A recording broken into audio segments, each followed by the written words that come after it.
इस वक्त की अहम खबर आंध्र प्रदेश से जुड़ी हुई। एपी में कोरोना के 80 पॉजिटिव मामले सामने आए हैं। रियासत में 893 मामले दर्ज किए गए हैं। 141 अफराद को सेहतियाबी के बाद डिस्चार्ज किया गया है। 27 अफराद की कोरोना से मौत हुई है। 725 कोरोना मरीज जेर इलाज है।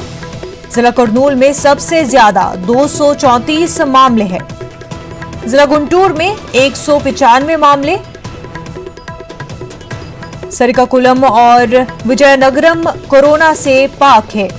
इस वक्त की हम खबर आपको आंध्र प्रदेश से बता रहे हैं।